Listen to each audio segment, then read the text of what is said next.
Hey everyone, how you doing? Coach Treggs here, founder of 30 Plus Men's Fitness, creator of the Healthy Happy Dad program. I'm going to say that because I'm getting more followers on YouTube. Day 6 of my commitment to you guys for June, my mental health walk and talk. I'm really enjoying these. I've got 3 dogs with me. It's raining. I hope there's no barking. They were all fighting over a ball a minute ago. But let's keep this movement. I've been waiting to come out this afternoon, but the weather's been horrible. Not that, you know, you shouldn't get out and do your steps in the weather, but if you're trying to record content and it's windy and it's peeing down, it's not the best, but we'll give it a go. So it's the weekend, and it's a good opportunity to talk about things like identity change, because this is really important. All right, it's really, really important, because right now on the weekend is when a lot of folks will just down tools with their health and fitness, their nutrition, and they go into Monday full of sorrow, going, oh, I've sabotaged. And I'm getting a lot of guys like this in my program now going, oh man, I trained 4 times last week, and then every weekend comes and I just ruin it, and I just go into Monday feeling pissed off with myself. I know that feeling, trust me. Like, even as a PT, like, I'm a fitness coach that struggled for the majority of my life and my career. I'm a fat man. I'm a fat man at heart, and I fight the good fight every day. And it's really hard. But if you're watching this and you're nodding along going, yeah, that's me on the weekend, I want you to understand this. It doesn't matter how old you are, how far gone you think you are, you can change. You can change. I said on a video yesterday, I've seen miracles happen this year. I've seen guys in their 60s who have been in my world, in my communities, in my paid plans for over a decade. This year, bang, get it, bang, and they've got it. I've seen people with addictions this year, bang, they've got it. And they're a new person because they didn't give up, they kept going. You can change. Just look back on your life. Like, I'm 47 now. I go back 20 years ago just before I got into the industry. My life's completely different. My habits are completely different. The way I view things, the way I approach my day-to-day, completely different. Because I've changed. Didn't happen overnight. But as James Clear says in Atomic Habits, decide who you want to be and then prove it to yourself with small daily actionable wins, right? I will get a lot of clients go, Treggs, I'm going to show you. I'm going to prove it to you. I'm like, don't prove it to me. Prove it to yourself. Because see, the thing is, guys, talk is cheap, right? It's so easy to go on a Sunday night or a Monday. No, this is my week. I'm going to do it. We're beating ourselves up. We're full of remorse. And then you get into it, get into the week, and then all that good intention. You're going to go to the gym. You're going to do this. You're going to do that. But then life gets in the way, and we revert back to these learned behaviors. Like, that's all it is. It's learned behavior.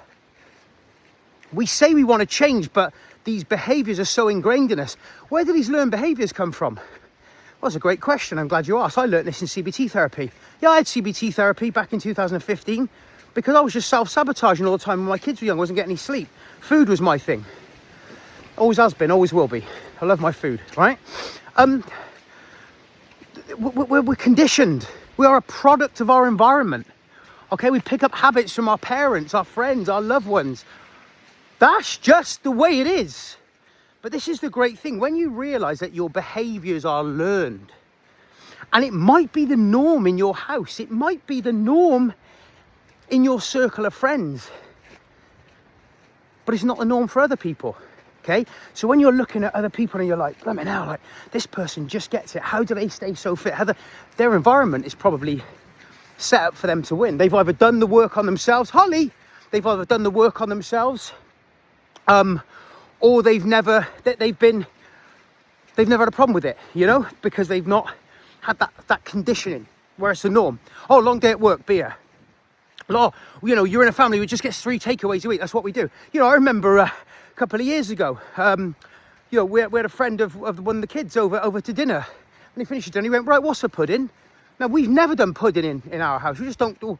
We're separated now, me and my ex, but we never did pudding. It was not like, oh yeah, you know, let's get the apple crumble out. I mean, you might do that occasionally on a Sunday, but that was just not a thing we did. But this kid was like super surprised because we didn't have pudding.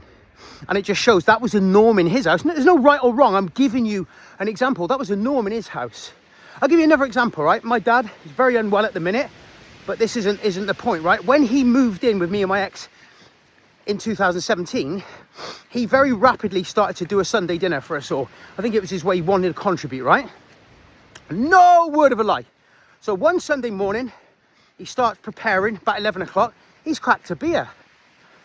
I'm thinking to myself, here we go. We're on an all-day sesh because I'm Mr. All or Nothing, right? So I'm thinking, this is all right, this. So I crack a beer. I thought, we're having a fucking all-dayer here, you know, because that was my condition, right? And then he has another. I'm thinking, this is fucking brilliant. You know what I mean? Like, we're going to have the roast. We're going to get on it. You know, I'll fucking probably end up in a bar. After he'd finished his dinner, he had a cup of tea. He had no more alcohol. And he went to bed normal, not drunk. It blew my tiny little mind. I was like, how's he done that? How has he had 2 beers and a cup of tea and not gone to bed like hammered? Like, if I'm having a beer at 11 o'clock on a Sunday morning, I'm ended up in a karaoke bar on a fucking table singing Phil Collins.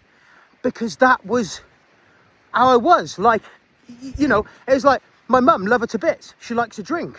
And, you know, if I'd have been out with my mum, that would have been the case. We'd be like, yeah, we're cracking it, let's go. Not like a good or a bad thing, just different behaviours. I've been around people that are like, oh, if we have a beer, that's it. Like ex-girlfriends, like, we have a beer, it's ending up like we're going to be in bed all day next day, like being sick. That was, and it played with my mind. I was like, how? Because I'm a guy that, you know, I couldn't have 1 packet of crisps. I'd have to have 17. Bit of an exaggeration. I couldn't have 1 biscuit. I'd have to eat the whole thing because I was all or nothing. Well, I'm not all or nothing anymore. I've learnt restraint. I've learnt balance. It's been so hard. At times, I thought I was broken. CBT therapy helped. Because the therapist it sort of said to me, like, why can't you have 1 bag of crisps? And I was all caught up in this, like, clean eating. Oh, no, that's bad. I'm you know, the fitness industry has a lot to answer for. A lot to answer for. Because when I got into it, it was all clean eating, you know, clean. You know, you're not allowed any carbs. I was scared to have a chewing gum to keep my breath fresh. In case I had an insulin spike, you know, I was stressing over, like, whether I could have blueberries or grapes. Unbelievable. And then I'd be like, you know, I'd have a biscuit midweek and I'd end up going on like a 5-day binge. And then, right, on Monday, that's it. It's just going to be avocado and chicken. You know, even more horrible on yourself. So I get it. I know what it's like. We're controlled by these behaviors. But do you understand? This is the beautiful thing. And it's not easy. None of this is easy. It's like you can change. You can become less of a weekend offender. Because identity change, when I talk about identity change isn't a facelift. Identity change is something like coming out and doing your steps on the weekend. Maybe you've got a coach, or your PT has told you need to get steps, right? You need to get steps every day. You'll commit to your steps. And most people go, oh, would that be on the weekend as well? Yeah, absolutely. You know, I'm terrible on the weekend for like not drinking enough water because I'm not in the gym. When I'm in the gym, it's just like habit. I'm just getting water. But when I'm out of it, it's more difficult. I'm like, oh, I don't even know if I've had my 2 litres today. Because we've just got these behaviours, right? So identity changes things like you're still moving on the weekend. Maybe you have a beer, but you're tracking your calories on the weekend. I'm steadfast with my clients about this. I'm like, look, you can have a bottle of wine, you can have a few beers, put it in MyFitnessPal. Put it in MyFitnessPal because what gets measured gets managed. A lot of people think that, you know, 1 bad day ruins everything, but it's normally the day after when they're kind of like, oh, I've blown it, I'll just sit in my own shit the next day. No, don't do that. Get up and move because, and again, like, what? Doing something on a Sunday, that blew my mind as a PT as well. On a Sunday, you can exercise and move and like not have 5,000 calories. You mean on a Sunday, I don't have to start the day with a fry-up, have a roast and then a Chinese? Yeah, you can do that. Again, like, but that was just the societal norm for me. And going into like, you know, going into Monday, like puffy, like bags under your eyes, like, oh, horrible, disgusted in oneself, like anxiety, like, oh God, you know, getting the bin liners out to try and go running in them again, you know? It was awful. But identity changes, it is embracing these new habits over time. Working with a client this week, he's taken his daughters away for 4 days. He said, Tregs, I can't believe it. I'm looking at hotels with gyms And because my girls are teenagers and they probably won't get up till 9 or 10, I'm thinking of going to the gym in the morning. I'm like, identity change. That's identity change when you're booking a holiday and you're going, oh yeah, oh okay, yeah, oh okay, there's somewhere I can maybe have a little run, or there's a gym, right? That's not a sad thing. That's just you've upgraded your way of thinking. I get a lot of people now, they go, I'm going on a cruise, but I can't wait because I'll be able to do my steps around the entire cruise ship every morning. I'm like, yeah, would you have thought about that last time? No. Identity change again is you go on holiday, you maybe you walk into the buffet, and rather than going for all the carbs and all the sugar early doors, which is great on day one, you know, when you get your glass of fizz if you're on a all-inclusive, but like, you know, you're going in, you're having eggs, you're having the cold meats, you're having some fruit, something a little bit more higher protein, less starch, less heavy. Identity change. Yeah, I was saying this the other day, right? Every time I go on holiday, it was just a default, obviously the airport pint, smashing the beers in all the way, but any trip, anything, just like on it. Don't get me wrong, when me and Becky have gone away in the short time we've known each other, that's been pretty much us.